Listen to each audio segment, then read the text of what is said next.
आलस्य की वजह से अच्छे अच्छे अवसर भी हाथ से निकल जाते हैं। जीवन में अगर कुछ हासिल करना है तो सबसे पहले इस बुराई को छोड़ना होगा। आलस्य से नुकसान कैसे हो सकता है, आइए जानते हैं इस छोटी सी कहानी के माध्यम से। महात्मा बुद्ध अपने सभी शिष्यों को बहुत प्रेम करते थे। अपने शिष्यों के हर गुण, अवगुण और कमियों के बारे में पता करके उन्हें भविष्य के लिए तैयार किया करते थे।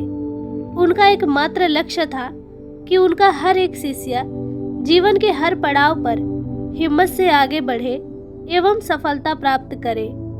वैसे तो उनके सभी शिष्य बहुत होशियार और चालाक थे, परंतु उनके सभी शिष्यों में एक शिष्य बहुत ही भोला था।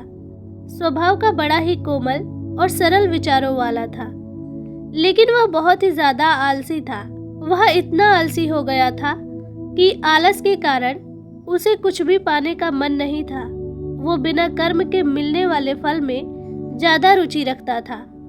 उसका यह अवगुण बुद्ध को बहुत परेशान कर रहा था। वे दिन रात अपने उसी शिष्य के विषय में सोचते रहते थे। एक दिन तथागत बुद्ध ने एक जादुई पारस पत्थर की कहानी अपने सभी शिष्यों को सुनाई। बुद्ध कहानी सुना रहे थे और गौर भी कर रहे थे कि इस पत्थर के बारे में जानने के लिए सबसे अधिक जिज्ञासु कौन है। उन्होंने देखा वही आलसी शिष्य बड़े जिज्ञासा के साथ कहानी सुन रहा था। यह देख बुद्ध उसकी मंशा समझ गए। वे समझ गए कि यह आलसी है, इसलिए इसे इस जादुई पत्थर की लालसा है। लेकिन ये मूर्ख यह नहीं जानता कि जो व्यक्ति कर्महीन होता है उसकी सहायता तो स्वयं भगवान भी नहीं कर सकते, और ये तो बस एक साधारण सा पत्थर है। यह सोचते सोचते बुद्ध ने सोचा कि यही सही वक्त है इस शिष्य को आलस के अवगुणों से अवगत कराने का।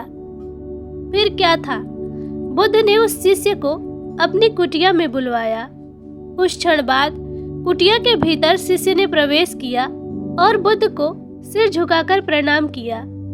बुद्ध ने आशीर्वाद देते हुए कहा, बेटा, मैंने आज जिस पारस पत्थर की कहानी सुनाई वो पत्थर मेरे पास है और तुम मेरे सबसे प्रिय शिष्य हो, इसलिए मैं वो पत्थर सूर्योदय से लेकर सूर्यास्त तक के लिए तुम्हें देना चाहता हूँ।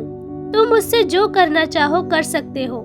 तुम्हें जितना स्वर्ण चाहिए तुम इस पत्थर से इस दिए गए समय में बना सकते हो। यह सुनकर शिष्य की खुशी का ठिकाना न रहा।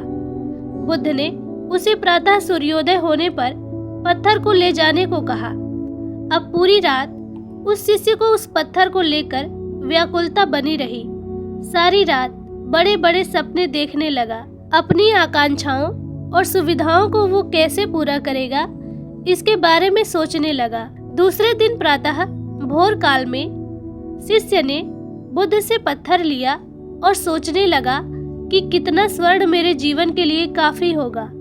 मैं अपना मकान कैसे बनवाऊं कि लोग देखते रह जाएं। और इसी चिंतन में उसने आधा दिन निकाल दिया। भोजन करने का समय आ गया और भोजन कर वो अपने कक्ष में आया।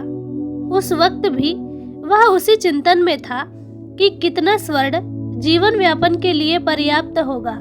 और यह सोचते सोचते आदत अनुसार भोजन के बाद उसकी आंख लग गई और जब खुली तब दिन ढलने को था और बुद्ध के वापस आने का समय हो चुका था। उसे फिर कुछ समझ नहीं आया। वह कुछ भी तय नहीं कर पा रहा था कि इतने में बुद्ध वापस आ गए और उन्होंने पत्थर को वापस ले लिया। शिष्य ने बहुत विनती की, लेकिन बुद्ध ने एक न सुनी। तब बुद्ध ने शिष्य को समझाया, पुत्र, आलस्य व्यक्ति की समझ पर लगा ताला है।